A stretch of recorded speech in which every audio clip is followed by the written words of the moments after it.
₹5,000, जिसकी income agriculture की income 5,000 से ज़्यादा साल भर की लिमिट होती है। If you have taxable capital gain, अगर आपका कोई कैपिटल गेन है वो टैक्सेबल है, तभी आप ITR फाइल नहीं कर सकते। If you have income from business और प्रोफेशन, तो बिजनेस या प्रोफेशन से आपको कोई इनकम है तब भी आप ITR फाइल नहीं कर पाएंगे।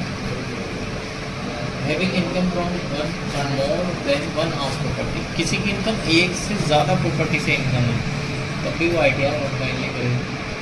If you are a director in a company, अगर आप किसी कंपनी के डायरेक्टर हैं तब भी है ना। If you have invested in unlisted equity share eight any time during the financial year, किसी अनलिस्टेड इक्विटी शेयर्स में आपने इन्वेस्ट किया है ना। दो तरह की कंपनी होती है, लिस्टेड होती है, अनलिस्टेड। लिस्टेड कंपनी वो होती है जिसके शेयर्स हम परचेज करते हैं, जिसका IPO होता है ना, ठीक है, वो लिस्टेड कंपनी होती है। अनलिस्टेड जैसे हम उनको प्राइवेट लिमिटेड बनाए तो वो अनलिस्टेड है, लिस्टेड नहीं। ये जो सेबी के अंतर्गत जो है, सेबी में रजिस्टर्ड नहीं है, इसका कोई IPO नहीं हुआ ना, सेबी में रजिस्टर्ड है, तो वो अनलिस्टेड है। Owning assets including financial interest in any assets है, वो संपत्ति है जो इंडिया से बाहर है। If you are a resident, non ordinary resident and non resident, इन कैटेगरी में मतलब आप रेजिडेंट नहीं हैं, आप दूसरी कैटेगरी में आते हैं, तो तब भी आप ITR फाइल नहीं करेंगे। हैविंग एनी फॉरेन इनकम, कोई विदेशी इनकम है आपको।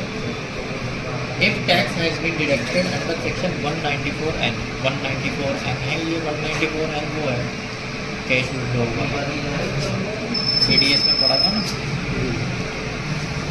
इफ इन केस पेमेंट और deduction of tax has been record ESOP, अगर आपने कोई डिडक्शन किया है या कोई डिडक्शन हुआ है जो ESOP में हुआ है, एम्प्लॉयड स्टॉक ऑप्शन करके कुछ होता है ये ना, उसमें अगर आपका हुआ है तब भी आप ITR file. If you have any forward loss, कोई लॉस है जो हुआ था प्रीवियस, वो आप फॉरवर्ड कर रहे हैं या इस साल में हुआ है वो फॉरवर्ड कर रहे हैं, तो उसके लिए भी ITR करेंगे।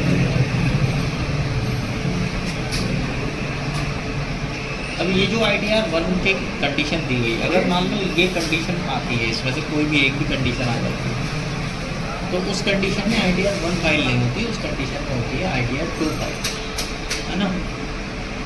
और ITR 1 आपकी जो फाइल होगी वो रेजिडेंट इंडिविजुअल के लिए होगी, ITR 2 में ये इंडिविजुअल भी है और HUF भी है, इन दोनों के लिए ITR 2 होती है ना।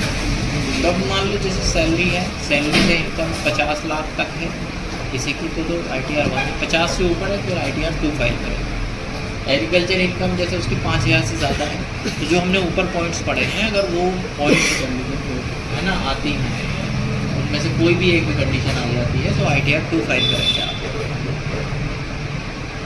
फिर है ITR 3। अच्छा, tax payer with income from business profession can not file ITR 2। Business profession से इनकम है तो आपकी ITR 2 फाइल नहीं होती है, ठीक है। The current ITR 3 form is to be used an individual HUF who has income from a proprietary business or is carrying on a profession।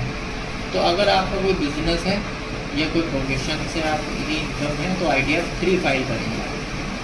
Carrying on A business और profession not opting for presumptive income, अगर आपकी presumptive income नहीं है ना, presumptive के बारे में मैंने बताया था आपको, 44 AD है, 44 ADA है, ADA है ना, AE है, तो वो जो है प्रिजम्पटिव इनकम में नहीं है अगर आपका, तो ITR 3 फाइल करेंगे। कैरिंग ऑन बिजनेस और profession required to maintain books of account, इसमें आपको बुक्स ऑफ अकाउंट मेंटेन करने होते हैं, अगर आपके खाते बनते हैं, अकाउंट्स मेंटेन होते हैं डेली पे, तो आपको ITR 3 फाइल करना है। If you have had invested in an equity shares at any time during the financial year, अगर आपके कोई अनलिस्टेड इक्विटी शेयर्स हैं किसी बिजनेस में तो ITR 3 फाइल करेंगे आप। द रिटर्न में include income from house property, salary, pension and income from other source. Business के अलावा, यानी बिजनेस की इनकम तो है ही है किसी प्रोफेशन की, उसके अलावा आपको सैलरी भी मिल रही है, हाउस प्रॉपर्टी से भी कोई इनकम है या अदर सोर्सेज से भी।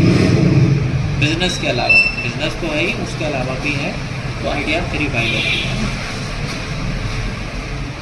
Income of a person as partner in the firm. अगर आप किसी फर्म में पार्टनर हैं, किसी फर्म में, किसी पार्टनरशिप फर्म में पार्टनर हैं, तो फिर आप आइडिया 3 फाइल करें।